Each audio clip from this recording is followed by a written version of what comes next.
내가 나고 자란 마을은 조용하고 어디에나 있을 법한 시골 마을이었어. 딱히 놀만한 곳도 없는 촌구석이었는데 단 하나 매우 눈길을 끄는 것이 있었지.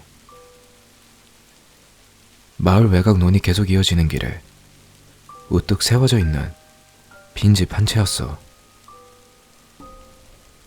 긴 세월 아무도 살지 않았는지 꽤나 낡았고 쾌쾌 묵은 시골 마을 안에서도 가장 오래된 듯한 집이었지.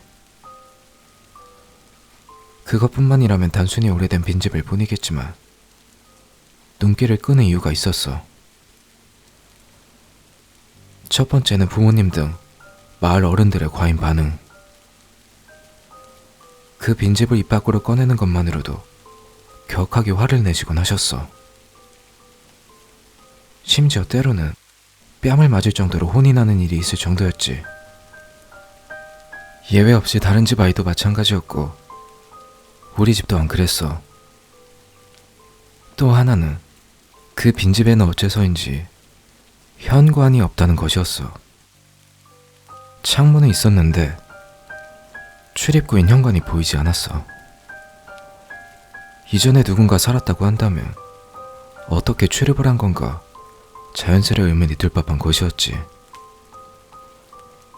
일부러 창문이나 아니면 우리가 모르는 비밀문으로 출입을 했던 걸까? 이러한 궁금증으로 인해 자연스레 그 집에 대해 흥미가 생기게 되었어.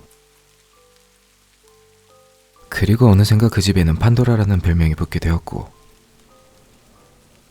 당시 우리 마을 아이들 사이에는 가장 큰 화제거리였지. 나를 포함하여 대부분의 아이들은 그 집에 뭐가 있는지 조사하려고 했지만 평소에 그런 얘기를 하는 것만으로도 부모님께 그렇게 혼이 난 게 걸려 좀처럼 실천하지 못하고 있었어. 위치 자체는 아이들끼리라도 어려움 없이 갈 수 있는 곳이었고 아마 모두 한 번쯤은 빈집 앞까지는 가본 적이 있을 거라고 생각해. 하지만 직접 그 집에 들어간 사람은 아무도 없었고 우리 모두 별일 없이 잘 지내고 있었어.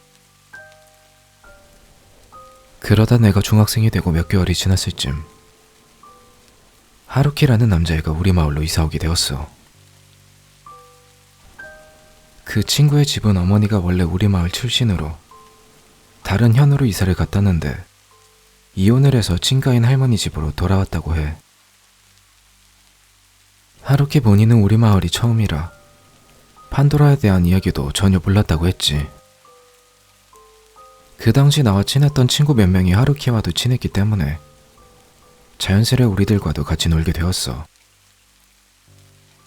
5명이 모여서 시덥지 않은 대화를 하고 있었을 때 우리들은 평소와 같이 당연한 것처럼 판도라라는 단어를 입에 담았고 판도라라는 게 신경 쓰였던 하루키 군이 그게 무엇인지 물었어. 야, 우리 엄마랑 할머니도 여기서 태어나셨다는데 판도라에 대해 물어보면 나도 혼나려나? 혼나는 정도가 아니고 우리 엄마 아빠는 진짜로 때려. 하루키 군에게 판도라에 대한 설명을 하면서 모두 부모님 뒷담화를 하기 시작했어. 대충 설명을 끝내자 자연스레 가장 큰 의문인 빈집에 과연 무엇이 있는 건가? 라는 화제로 옮겨가게 되었지. 거기 뭐가 있는지 정말 아무도 몰라? 몰라. 들어가 본 적도 없고 물어보면 혼나니까. 아마 알고 있는 건 부모님들 뿐일걸? 그래?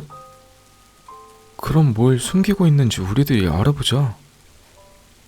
부모님께 혼나는 게 싫었던 나와 다른 3명은 처음에는 꺼려했지만 하루키 말에 혹해 지금까지 하고 싶어도 하지 못했던 궁금증을 풀기 위해 결국 모두가 동의하고 말았어. 그 후 얘기를 나눠 매번 놀 때마다 자주 따라오는 카이토의 여동생도 같이 가고 싶다고 해서 6명이 일요일 낮에 드디어 그 빈집에 들어가기로 했지. 당일 두근거리는 마음으로 빈집 앞에 모였어. 어째서인지 제각기 가방을 등에 메고 과자 같은 간식을 챙겨왔고 모두들 들떠있던 것이 기억이 나. 위에서 말한 대로 화재의 그 빈집은 논에 둘러싸인 곳에 우뚝 세워져 있었고 현관은 역시나 보이지 않았어. 그 빈집은 2층 집이었고 창문까지는 올라갈 수 없을 것 같아 안에 들어가기 위해서는 1층 유리문을 깨고 들어가는 수밖에 없었어. 우리가 우물쭈물거리자 하루키는 그깟 유리 정도는 변상해주면 된다고 말하며 망설임 없이 있는 힘껏 유리를 깨고 안으로 들어갔어. 나는 안에는 아무것도 없다고 해도 이걸로 확실히 혼나겠다라고 생각하면서 모두 그 뒤를 따라갔지.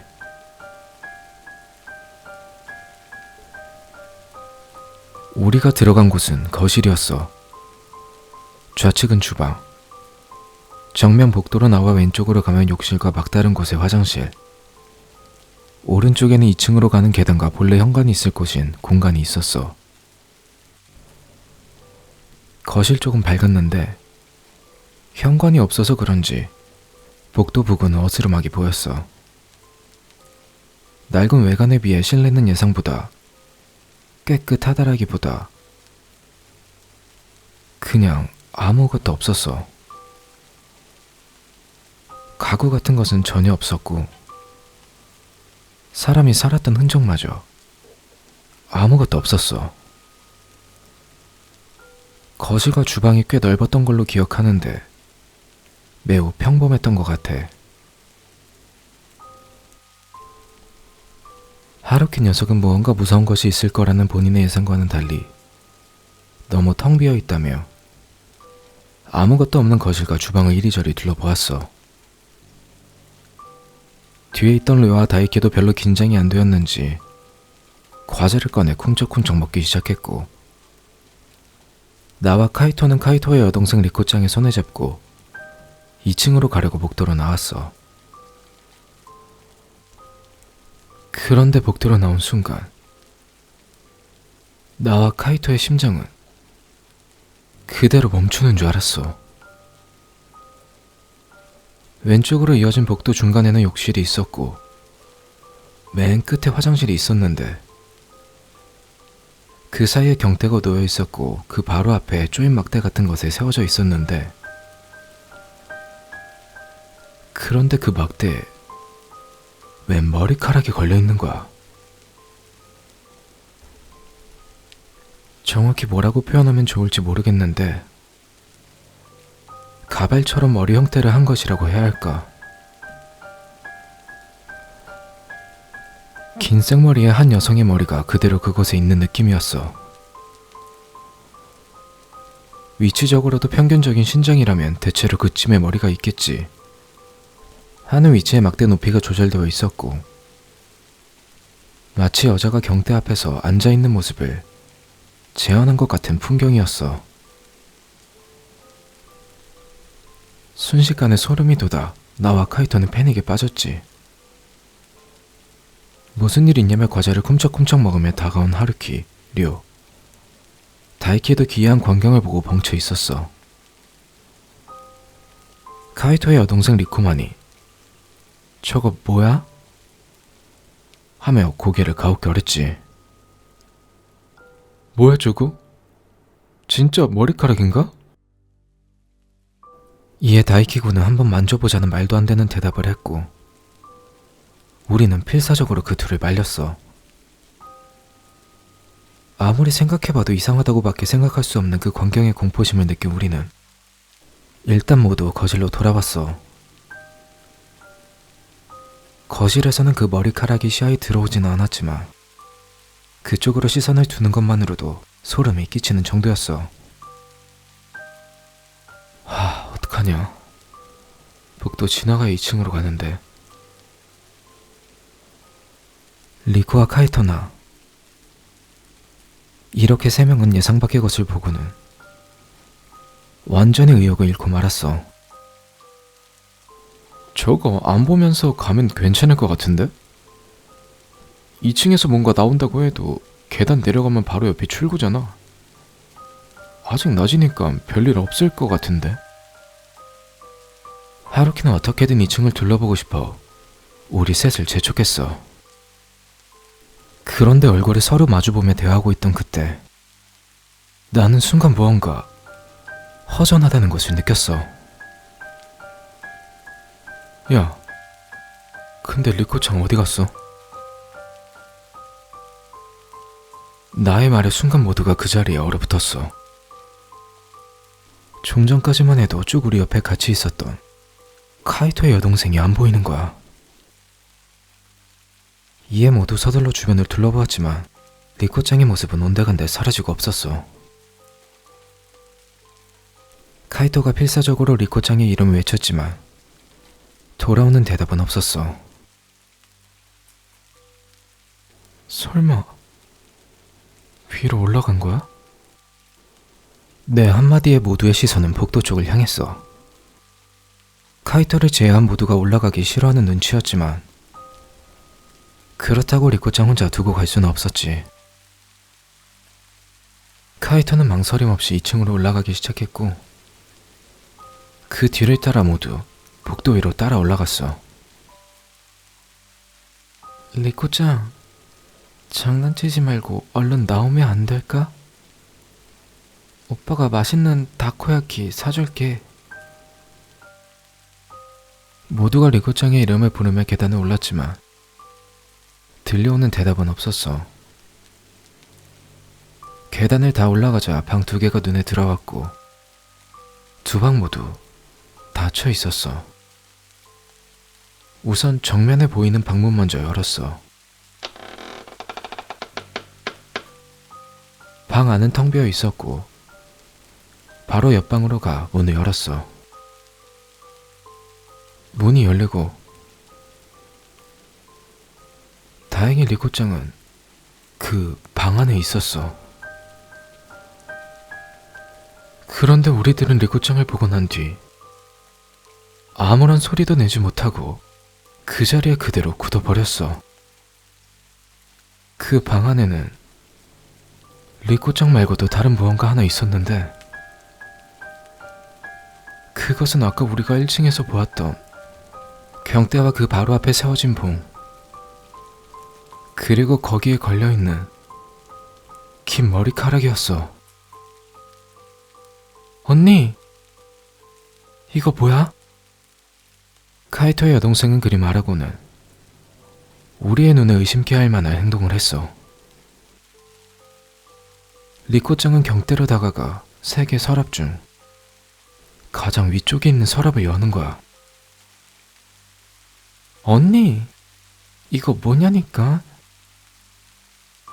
리코짱이 그 서랍에서 꺼내 우리들에게 보여준 것은 북 같은 것으로 그물하고 적힌 종이였어. 그저 리코짱을 바라볼 수밖에 없는 우리들. 그때 왜 그랬는지 잘 모르겠는데 어떤 이유에서인지 우리 모두 몸을 움직일 수가 없었어.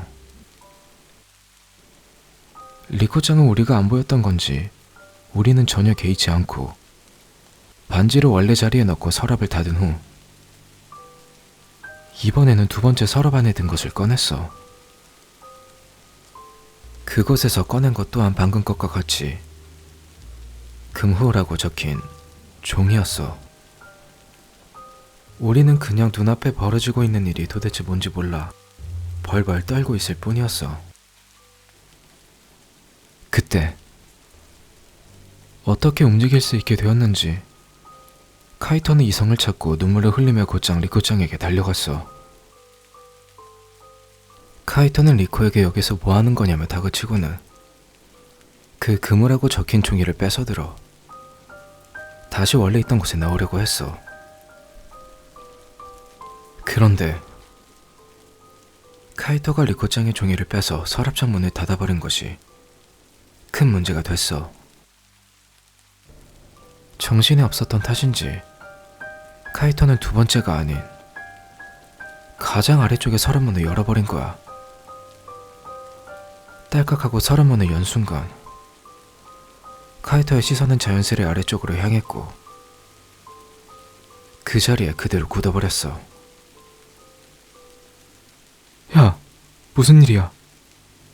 너 장난치는 거면 진짜 죽는다. 어째서인지 갑자기 지금껏 움직이지 않던 몸을 움직일 수 있게 된 우리 모두는 그 둘에게 달려가려는 순간 공! 카이토는 강하게 서랍문을 닫았어. 그리고 어깨보다 조금 긴 정도의 자신의 머리카락을 본인의 입 언저리로 가져가더니 잘근잘근 씹기 시작하는 거야. 야, 이 새끼 왜 이래? 카이토, 정신 차려!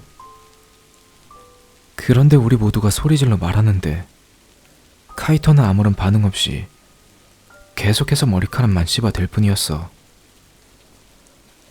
카이토의 행동에 적지 않게 놀랐던 리코짱은 울기 시작했고 상황이 긴박하게 돌아가기 시작했어. 다이키와 류는 카이토가 왜 저러는 거냐고 어떡하냐며 당황해하고 있을 때 나는 순간적으로 이곳에서 빨리 나가야겠다는 생각이 들었어. 얘들아, 일단 빨리 밖으로 나가자.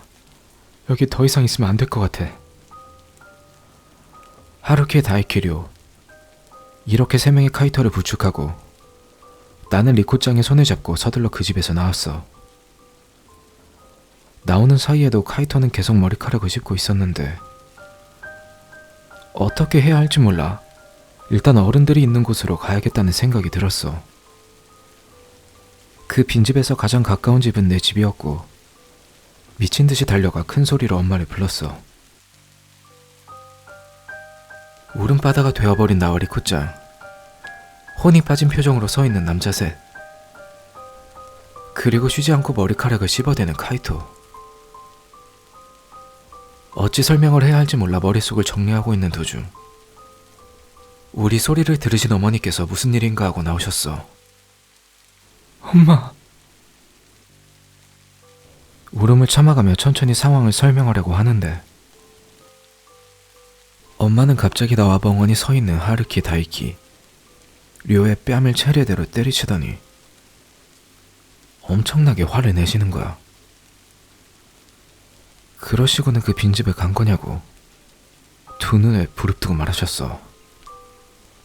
평소에 본 적 없는 어머니의 모습에 우리들은 고개를 끄덕일 수밖에 없었어. 어머니께서는 우리들 보고는 안에서 기다리라고 하시고는 다른 부모님들을 당장 부르신다고 하셨고 카이토를 부축해서 2층으로 올라가셨어. 우리들은 어머니 말씀대로 우리 집 거실에서 그저 멍하니 아무 말 없이 앉아 있었어. 체감상으로는 한 1시간 정도 그렇게 있었던 것 같아. 모두의 부모님께서 모이실 때까지 어머니께서는 2층에서 내려오시지 않으셨어. 부모님들이 모두 모이시자 어머니께서는 거실로 내려오셔서 딱 한마디 하셨어. 애들이 그 집에 가고 말았다. 이 말을 들은 부모님들 모두는 엄청나게 큰 충격을 받은 모습이셨어. 그러면서 우리들에게 거기서 뭘 본 거냐고 모든 부모님께서 일제히 쏟아내는 질문에 우리들은 순간 머릿속이 하얗게 되어 대답을 할 수 없었는데 그 상황에서 하루키가 그나마 조리 있게 설명을 이어나갔어. 거기서 본 건 경대랑 머리카락 봤고요. 다른 건? 또 본 거 있니? 아님 그것뿐이야? 다른 건 뭔가 이해가 안 되는 단어가 적힌 종이. 그 한마디에 갑자기 쥐죽은 듯 조용해졌어. 그리고 동시에 2층에서 엄청난 비명소리가 들려왔어. 어머니께서는 서둘러 2층으로 올라가셨고 몇 분 뒤 어머니의 부축을 받으며 내려온 것은 카이토의 어머니셨어. 차마 볼 수 없을 정도로 눈물 범벅이 돼 있으셨어. 카이토의 어머니께서 우리 쪽으로 다가오시며 그곳에서 무엇을 본 거냐고 추궁하듯 물으셨어. 너희들 경태 서랍 열고 안에 든 것을 본 거니? 다른 부모님께서도 모두 쏘아붙이셨어. 첫 번째랑 두 번째는 다 같이 봤는데요. 마지막 서랍은 카이토 혼자 봤어요. 이 말을 듣고 난 뒤 카이토의 어머니께서 우리를 붙잡으시면서 울분을 토하시며 너희들은 도대체 말리지 않고 뭐 했냐고, 친구들 맞냐고 막 뭐라고 하셨어. 이에 나머지 부모님들께서 카이토 어머니를 필사적으로 막으시며 진정하시라고 말리셨어. 얼마쯤 지나 진정이 되신 건지 리코짱을 데리고 다시 2층으로 올라가셨어. 그리고 남은 우리 4명은 료의 집으로 가서 료의 부모님께 그 집에 관한 이야기를 듣게 되었어. 우리들이 간 집은 사실 처음부터 아무도 살지 않았던 집이래. 그것은 오직 그 경대와 머리카락만을 위해 세워진 집이라고 하시더라고. 부모님들께서 어린 시절부터 존재해왔던 집이었대. 그리고 이어서 해주신 말은 그 경대는 실제로 사용되었던 것이었고 그것에 걸려있던 머리카락도 진짜라고 하시더라고. 그러시고는 료의 아버지께서 종이와 펜을 꺼내시며 우리가 아까 보았던 단어를 적어 보여주시면서 재차 확인하셨어. 우리들이 그 단어가 맞다고 말씀드리자 그 단어를 둥글게 구겨 쓰레기통에 집어 던지시고는 대화를 이어가셨어. 그곳에 적혀있던 단어는 바로 그 머리카락 주인 이름이래. 그 이름을 어떻게 읽는지 모르며 그냥 잊어버리라고 하시고는 더 이상 그 집에 대해 알 필요 없다고 하시면서 앞으로도 절대 오늘 일에 대해서는 입도 뻥끗하지 말라고 하시고 각자 집으로 돌아가 쉬라고 하셨어. 료의 아버지께서 자리를 뜨려고 하자 료는 궁금증을 참지 못하고 카이토에게 어떤 일이 벌어진 건지 물어보았어. 그런데 료의 아버지의 대답을 듣고 우린 모두 큰 충격에 빠졌어. 이젠 두 번 다시는 원래대로 들어가지 못하고 심지어 우리들과 다시는 만날 수 없다고 하셨어. 잠시 심각한 표정을 지으시더니 입을 다시 여시고는 카이토의 어머니께서 평생 우리를 원망하실 거라고, 이제 카이토의 존재는 잊으라고 하셨어. 큰 사건에 아무런 생각이 나지 않았고 그 이후 어떻게 지냈는지도 기억도 잘 안 나. 기나긴 하루였어. 그날 이후 한동안은 아무 일 없이 평범한 생활을 이어갔어. 그 사건이 있은 다음날부터 우리 부모님을 포함한 다른 친구들의 부모님들께서도 그 사건에 관한 이야기는 일절 입에 담지 않으셨고 카이토에게 어떤 일이 벌어진 건지 아무도 몰라. 학교에는 개인적인 사정이 생겼다고 했고 한 달 정도가 지나자 다른 곳으로 이사를 갔다고 들었어. 나와 친구들 모두 그 뒤로는 단 한 번도 그 빈집 근처에도 가지 않았어.